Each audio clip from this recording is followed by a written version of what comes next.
Esto es Oikos, un podcast de comunicación y divulgación científica en el ámbito de la ecología. Programa 36. ¡Comenzamos!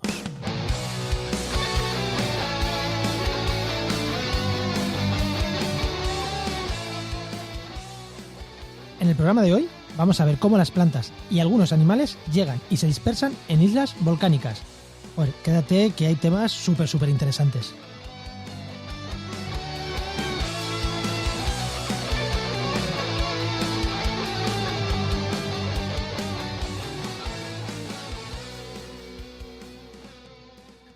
Buenas, soy Juan María Arenas, doctor en Ecología y Restauración de Ecosistemas y CEO de Oikos MSP, empresa de comunicación científica especializada en desarrollo web, presencia digital y podcasting.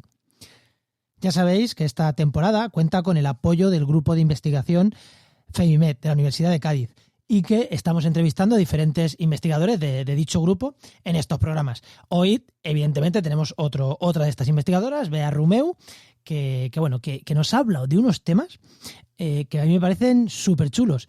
Joder, que una planta llegue a una isla y se disperse gracias a reptiles. ¿Quién iba a pensar que las lagartijas iban a ser dispersoras de plantas? ¿O quién iba a pensar que un escarabajo podría moverse de una isla a otra atravesando el intestino de una gaviota? Las poblaciones en islas son muy frágiles, son muy frágiles, son muy pequeñas y tienen muchísimos problemas, pero a la vez generan unas relaciones entre especies de lo más peculiares y que a mí me parecen impresionantes. Y para hablar de ello tenemos a Bea Rumeu, así que no me entretengo más, os dejo con ella.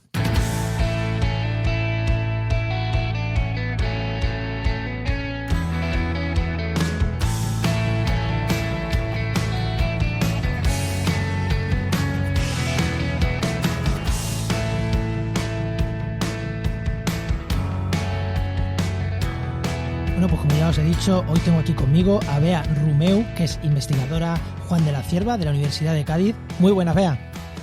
Hola, buenos días, ¿qué tal? Pues Bea ha trabajado mucho y actualmente una de sus líneas de trabajo son temas de dispersión planta-animal en islas, ¿no? No me equivoco, ¿no? Está bien. Sí. Y aunque tienes otras líneas de trabajo, digo esto porque hoy el programa pues lo vamos a centrar en esto, ¿no? En cómo se hace la dispersión en islas. Y la primera pregunta, para centrar un poquito a los oyentes, es ¿qué peculiaridades tienen las islas cuando hablamos de dispersión? Tienen muchísimas peculiaridades. Las islas, es verdad que son ecosistemas súper interesantes a todos los niveles, pero ¿qué peculiaridades cuando hablamos de dispersión planta-animal o de dispersión de plantas en general? ¿Qué peculiaridades tiene? Y cuando hablamos de dispersión en islas, a todos se nos vienen dos cosas a la cabeza, que es la dispersión entre islas y la dispersión quizá más entre islas, pero también es muy interesante la dispersión dentro de islas. Empieza por cualquiera de las dos, porque los dos puntos son muy interesantes, así que te dejo elegir, ¿dentro de islas o entre islas? Bueno, pues como has dicho, es cierto que las islas, sobre todo las que son de origen oceánico o volcánico, ya han surgido desde el lecho marino y han tenido que ir poblándose poco a poco porque salen a la superficie desprovistas de vida y entonces no todos los organismos que se encuentran en el continente más cercano pueden llegar, sino solo... Antes de profundizar aquí, antes de entrar en esto, ¿qué islas? Dinos algunos ejemplos de islas volcánicas, porque en España tenemos, a lo mejor la gente no lo sabe, pero tenemos algunas muy importantes. Claro. Bueno, pues en España, pues el archipiélago canario es un ejemplo clarísimo de islas de origen volcánico. En general, todas las islas que conforman la Macaronesia, que son el archipiélago de Azores, la Madeira, Canarias y Cabo Verde, y bueno, también hay unos pequeños islotes que son las Salvajes, que pertenecen a Portugal, pues todo este conjunto de islas macaronésicas pues tienen un origen oceánico, volcánico, y han surgido por actividad volcánica del lecho marino. Y fuera de aquí de España, porque este programa también se escucha mucho en Sudamérica, Latinoamérica, la América de habla hispana, ¿qué islas tenemos de estas características fuera de aquí de España? Bueno, pues hay muchísimas islas de origen oceánico alrededor de todo el mundo. En realidad, las más conocidas o los ejemplos más icónicos pues serían el archipiélago de Hawái, por ejemplo, o el archipiélago de las Galápagos. Vale, o sea que son muy importantes. Como estáis escuchando, Hawái, Galápagos, Canarias aquí en España. Sí, son además precisamente pues porque son archipiélagos de origen volcánico y en ellas ocurren una serie de fenómenos ecológicos y evolutivos muy particulares, pues precisamente por eso son iconos dentro de las investigaciones ecológicas, ¿no? A nivel histórico. Vale, y ahora retomamos la pregunta que te hacía. ¿Qué peculiaridades tienen estas islas? Bueno, pues como te comentaba, ¿qué ocurre con las islas de origen oceánico? Pues que surgen a la superficie y son pues rocas desprovistas de vida. Y entonces van siendo colonizadas poco a poco por, digamos, un subset de la biota que existe en los continentes y un subset caracterizado pues por tener unas capacidades de dispersión tales que les permiten alcanzar superar esas barreras oceánicas y llegar allí y además conseguir establecerse, ¿no? Entonces, pues a medida que las islas oceánicas van siendo pobladas, pues la biota que consigue establecerse se encuentra con unas características nuevas. Por lo general, muchas veces carecen de competidores. Al ser, pues ya te digo, un subset de esa biota del continente, pues normalmente se ensamblan comunidades que son más pobres o son más simples, por así decirlo, ¿no? Y entonces pues se producen unos fenómenos por ejemplo, pues de amplitud de hábitat o de amplitud de nicho trófico, ¿no? En el caso de muchos animales. Para esto, para quien no lo entienda un poco, ¿no? Porque igual alguien no entiende, claro, si una planta en África, por irnos a la Canarias, puede vivir en un rango de temperatura, por ejemplo, concreto, porque hay otras plantas que en otros rangos compiten mejor que ella, pero esa planta salta a Canarias, ahí no tiene esos competidores y es capaz de vivir en un rango muchísimo mayor. Claro, exactamente. Entonces, ese tipo de procesos ecológicos que se dan en las islas muchas veces pues, son motores de otros procesos evolutivos, ¿no? Y al final esas especies pues, se van aislando de su contraparte, ¿no? En el continente y se van formando pues, fenómenos de radiación que son tan frecuentes también en islas. Entonces, pues, volviendo a la pregunta de la dispersión de... Ejemplo de esto es los típicos pinzones de las Galápagos, que se especiaron... exacto. Por estar son un ejemplo de libro, ¿no? En las Islas Galápagos, pues, lo que llegó fue un ancestro, ¿no? De todos esos pinzones. Pero allí, pues, se produjo esa relajación de la presión selectiva, ¿no? Sí, exacto. Se encontraron pues con una serie de falta de competidores, etcétera, ¿no? Y empezaron a explorar otros recursos. Entonces, en el caso de los pinzones de Galápagos, lo que hay es una radiación adaptativa muy, digamos, encorsetada por el nicho trófico. O sea, hay unos pinzones que se han especializado en usar, por ejemplo, las espinas de los cactus para sacar lombrices, otras que tienen un pico muy fuerte capaz de romper unas semillas que otros que tienen el pico más pequeño no las tienen y por tanto no pueden depredar esos embriones, etcétera, ¿no? Entonces ahí hay eso ha hecho que vayan divergiendo y convirtiéndose en especies diferentes. Vale, volvemos a las islas. Ya llega una especie nueva a una isla claro, llega una especie y posiblemente haya llegado porque, no sé, se haya ido enganchadas en las patas de las gaviotas, las semillas, pero que no sea su dispersor natural, por decir algo. Pero claro, a lo mejor no tiene su dispersor natural ahí, ¿no? Que ese es uno de los problemas que muchas veces tienen estas plantas que llegan a las islas, ¿no?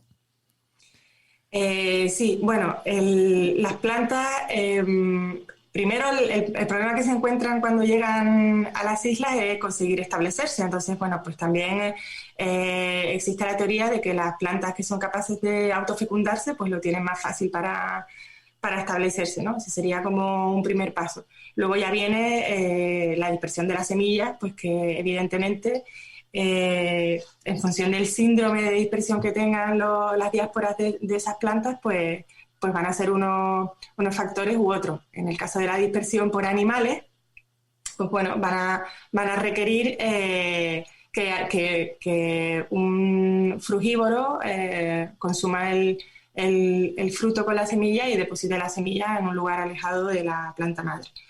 ¿Qué ocurre en las islas? Pues que muchas veces ese ensamblaje de frugívoros es diferente al que existe en el continente. Y, por ejemplo, en las islas se dan muchos casos de dispersión de semillas por parte de lagartos o eso cuando de reptiles. Cuando me lo dijiste el otro día, que dispersaban los reptiles, me quedé, dije, joder.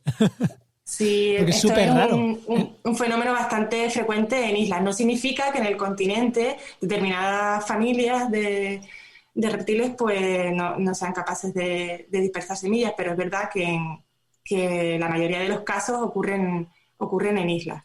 Y esto pues muchas veces se da porque los reptiles que son capaces de colonizar este tipo de islas pues se encuentran en un ambiente donde hay una escasez de artrópodos, que suele ser su alimento más abundante en el continente, y entonces pues tienen que explorar otro tipo de recursos tróficos. Y entonces pues muchas veces no solo dispersan semillas, sino que también pueden polinizar, ¿no? Van a consumir el polen o el néctar de algunas flores y también pueden actuar como polinizadores.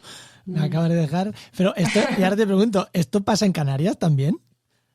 ¿Que algún reptil sea polinizador? Esto pasa en Canarias, sí que ocurre. Y bueno, en Galápagos es bueno, afortunadamente es un sistema en el que también he podido trabajar, pues es muy frecuente. Joder. Ya tenemos ahí una curiosidad, ¿no? Y ahora, una vez que, claro, los fenómenos entre islas, porque nosotros acabamos de hablar de las Galápagos también, si ahí los pinzones se hubieran empezado a cruzar entre islas, nunca hubiera pasado esta especiación. Pero también es muy importante, ¿no? Porque algo llega a Tenerife y da el salto a La Gomera y da el salto al otro lado. Claro, ¿cómo se producen ya, una vez que ha llegado a las islas, en los procesos de dispersión entre islas? Supongo que son algo diferentes, incluso algo más fáciles, ¿no?, que desde el continente, ¿o no?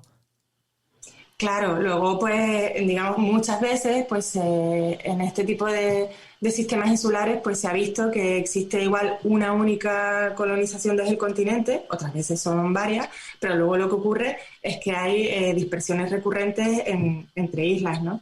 Y ahí ya pues bueno, las aves juegan un papel fundamental, sobre todo cuando la dispersión es endozoocara, es decir, a través del consumo de los frutos por parte de las aves frugívoras.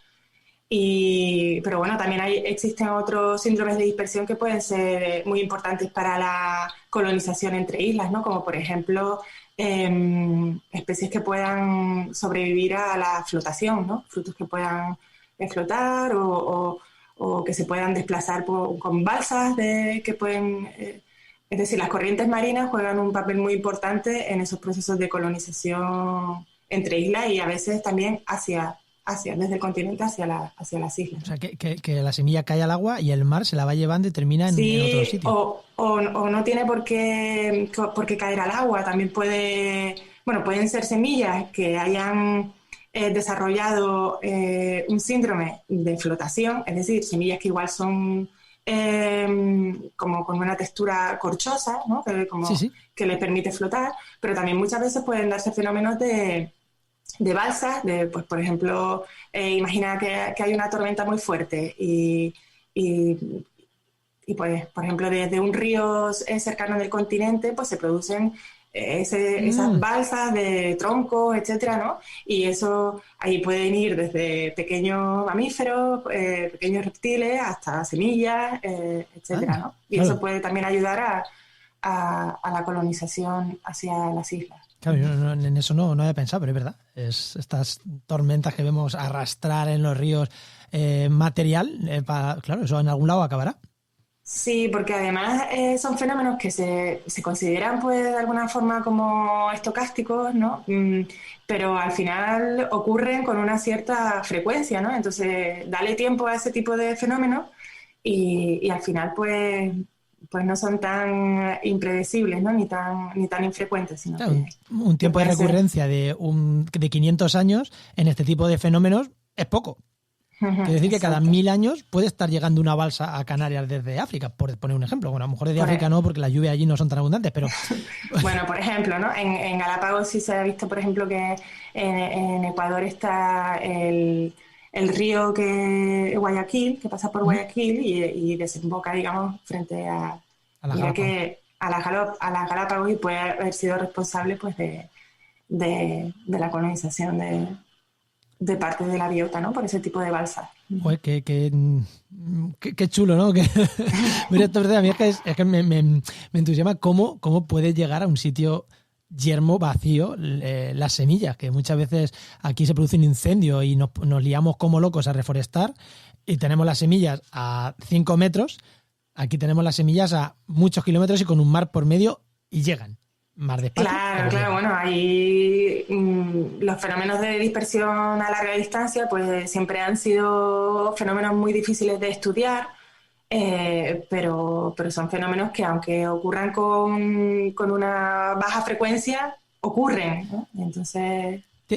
Te voy a preguntar por si acaso has escuchado, fíjate, no te lo he dicho antes, igual me dices que no lo has escuchado, pero hace unos años, unos 3 años, estuve en un congreso en Évora, en Portugal, y escuché de una investigación de un proceso de dispersión, pero aquí no era planta animal, sino animal, que era unas gaviotas que se comían unos escarabajos y que llegaban vivos a otras islas. ¿Lo conoces ese proceso y nos lo puedes contar un poco? No es planta, lo siento, es insecto, ave, pero... Claro. Bueno, sí, claro que lo conozco. Me estás hablando de un trabajo en Canarias, ¿verdad? Sí. Canarias. Sí. Bueno, de hecho, pues eso, conozco a las personas que han publicado ese trabajo, son colaboradores míos. Y bueno, pues claro, las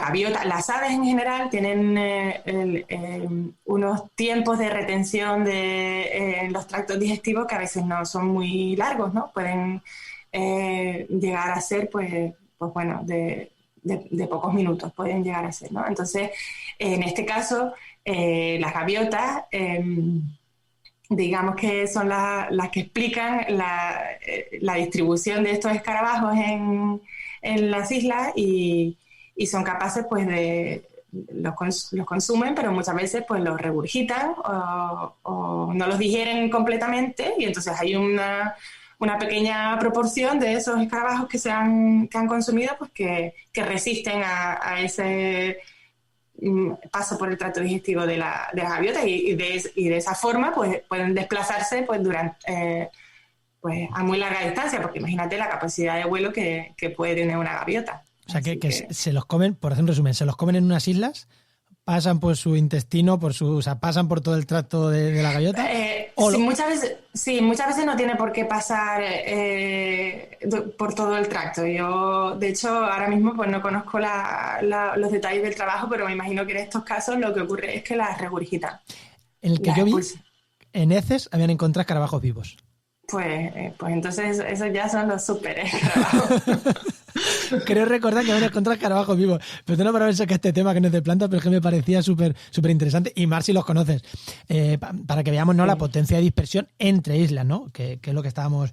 Sí, bueno, y aquí, por supuesto que entre islas las aves pues juegan un papel fundamental. Eso te iba a decir. Cuando hablamos de dispersión planta animal en islas, principalmente, salvo el caso de los lagartos, alguna cosita dentro de la isla, estamos hablando de aves, ¿no? Principalmente.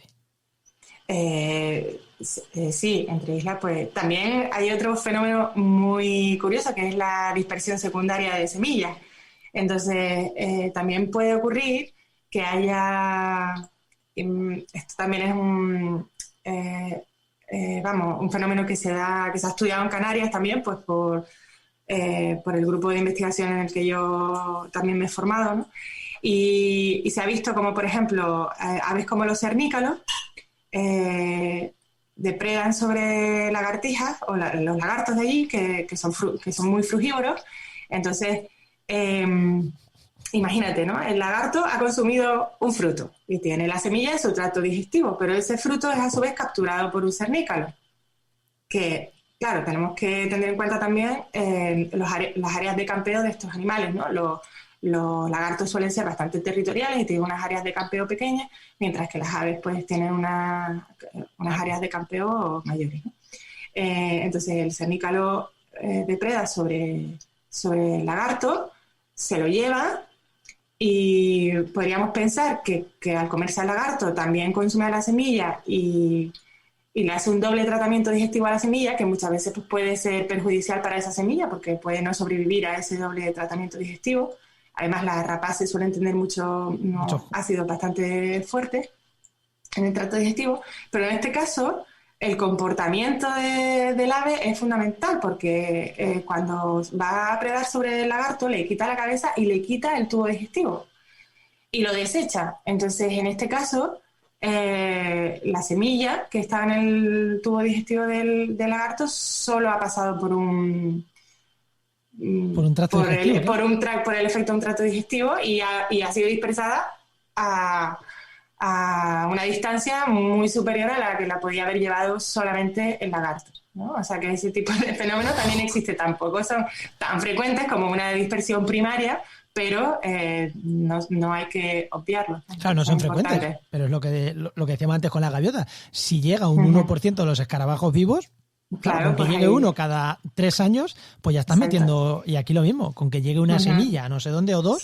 ya estamos metiendo, haciendo dispersión. Joder, también súper interesante. Claro, y estas redes, vamos a hablar un pelín de las redes estas que se forman, las redes plantas, animales, porque también son muy peculiares. Las islas son muchísimo más, hemos dicho que son redes mucho más sencillas, ¿no? Las redes muy complejas de muchos polinizadores, muchos dispersores, muchas plantas, pues esos son más en los continentes. En las islas son mucho más sencillas. Claro, y esto, por un lado, ya hemos dicho que favorece mucho la especiación, que una especie se especialice, unos individuos se especialicen en comer algo y eso como resultado termina dando una especie diferente, ¿no? Porque de tanto especializarte al final te convierte en una especie diferente.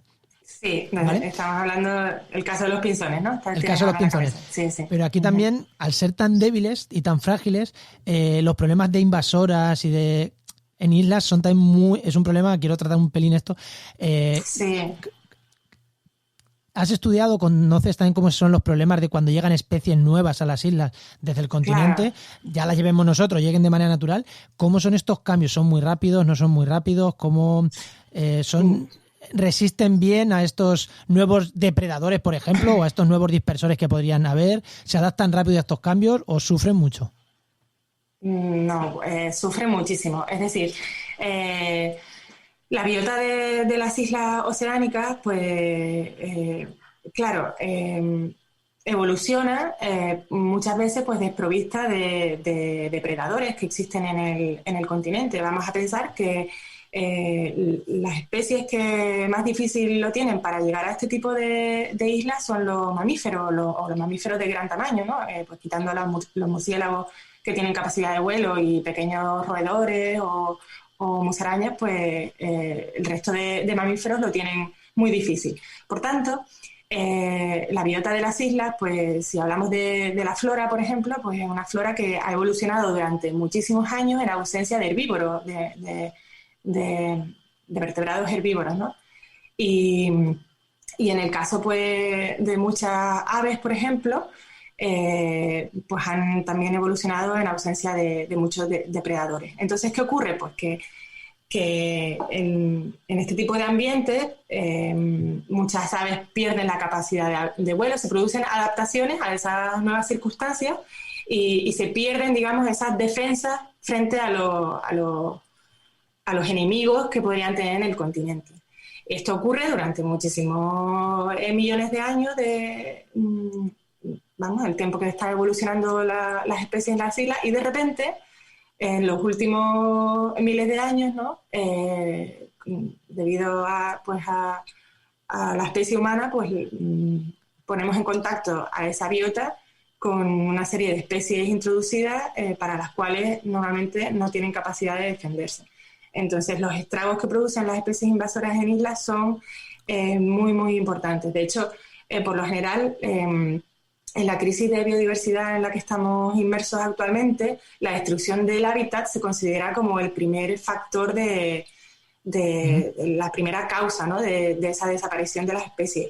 Y eso es así también en muchas islas, ¿no? Pero las invasiones en los sistemas insulares muchas veces pasa a ser el primer factor de amenaza.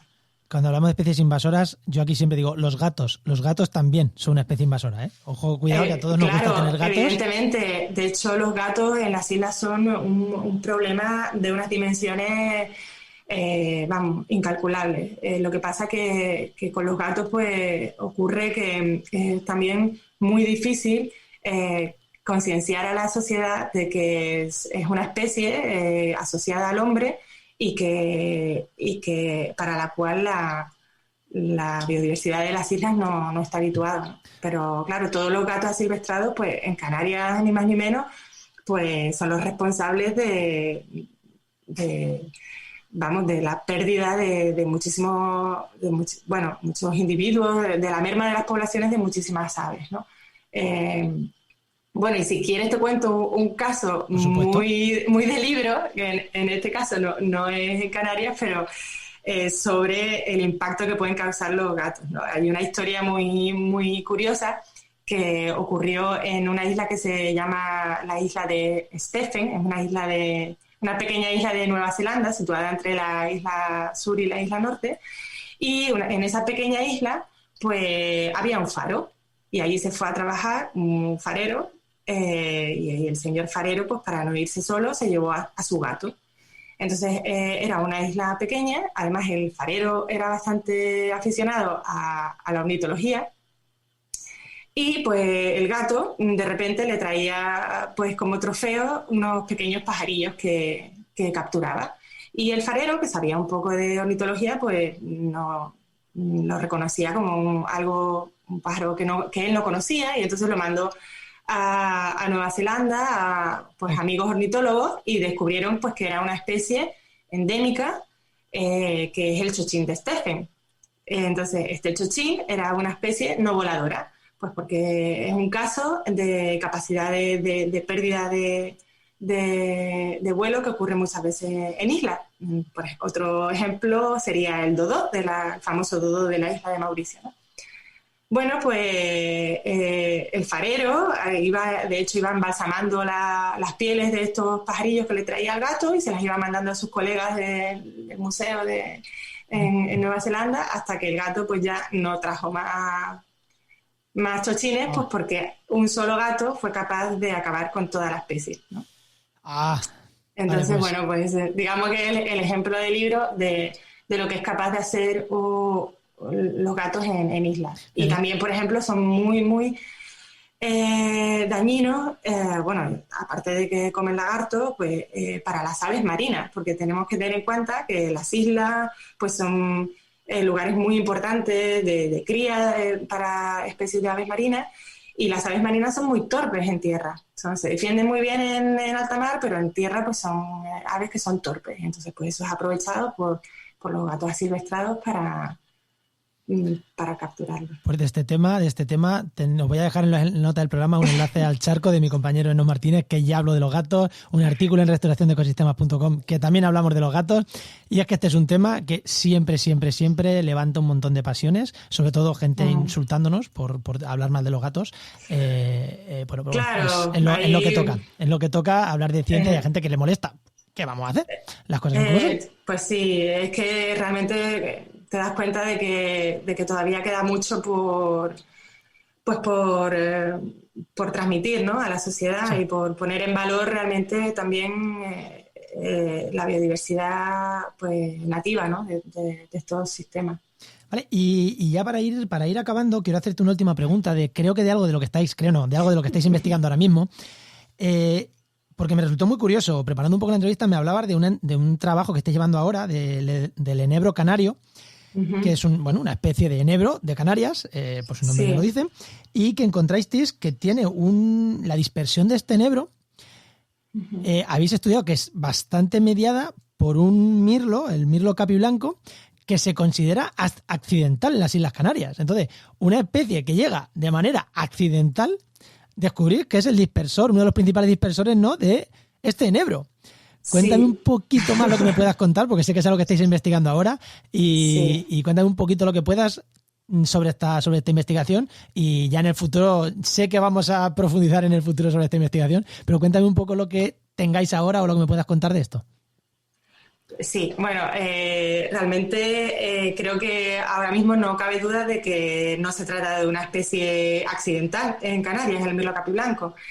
Lo que es verdad es que hace unos años, cuando yo empecé las investigaciones de mi tesis, pues queríamos saber cómo funcionaba el sistema de dispersión de semillas de este enebro que se distribuye en 4 de las 8 Islas Canarias y que tiene unas poblaciones muy fragmentadas, pero es una especie muy emblemática, ¿no? Y concretamente en la isla de Tenerife pues se encuentra, las mejores poblaciones están dentro de los límites del Parque Nacional del Teide. Entonces, bueno, allí fue donde centramos nuestra investigación y, bueno, pues por el hecho de estar allí trabajando durante varios años seguidos, pues sí que nos dimos cuenta de que este mirlo que cría en el norte de Europa, bueno, existen varias subespecies, pero 2 de ellas pues crían en el norte y centro de Europa, ¿no? Y pues se sabía que esta especie pues hace una migración invernal en torno al Mediterráneo, fundamentalmente en el sur de la península ibérica y el norte de África.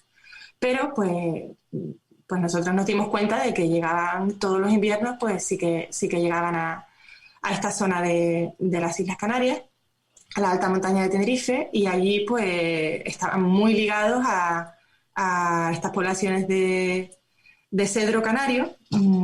Cedro, he dicho yo enebro, es cedro. Sí. Bueno, es que en Canarias se conoce como cedro canario, pero el género es Juniperus y digamos que es un primo hermano del Juniperus oxycedrus que se conoce como enebro, ¿no? Vale. Entonces, sí, porque a veces si digo cedro, pues claro, te parece que te vas a me confunde, se piensa en el cedro del Atlas, etcétera, ¿no?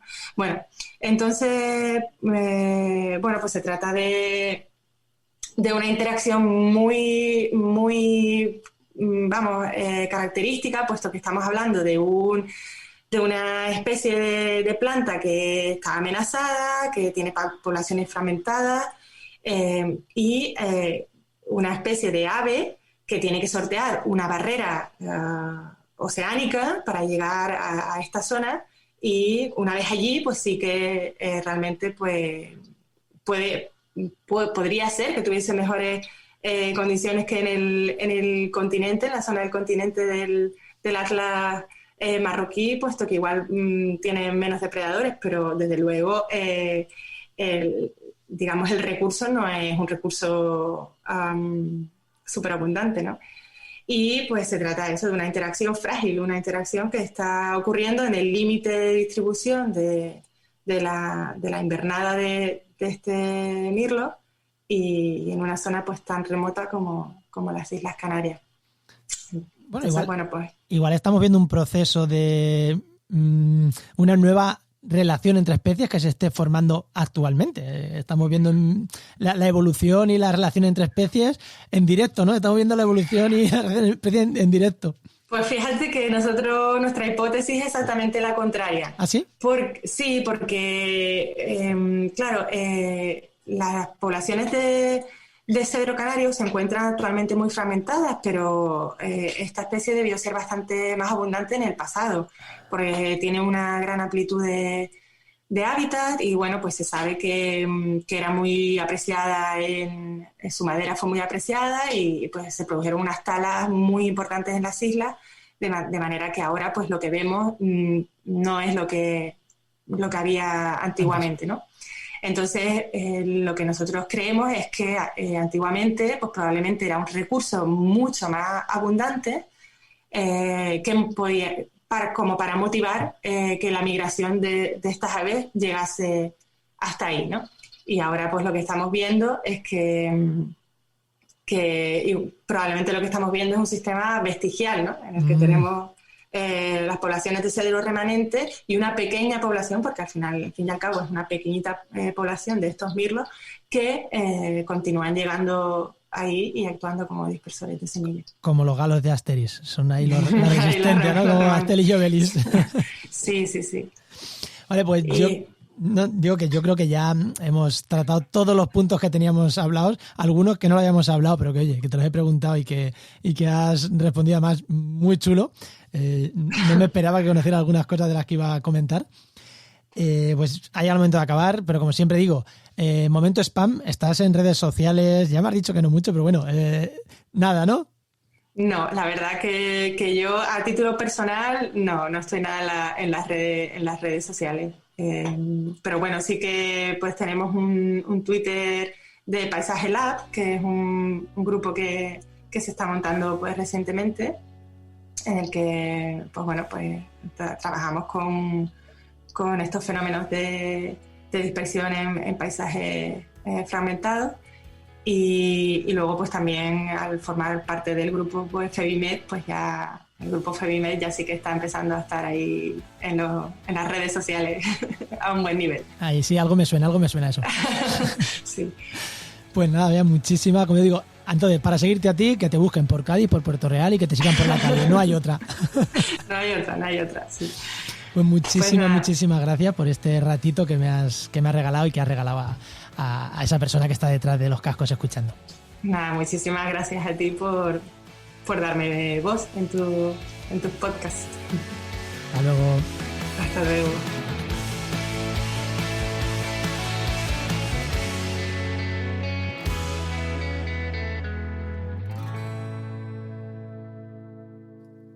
Bueno, pues el programa ya llega a su fin, pero antes de despedirme, ya sabéis que os quiero recordar tres cositas rápidas.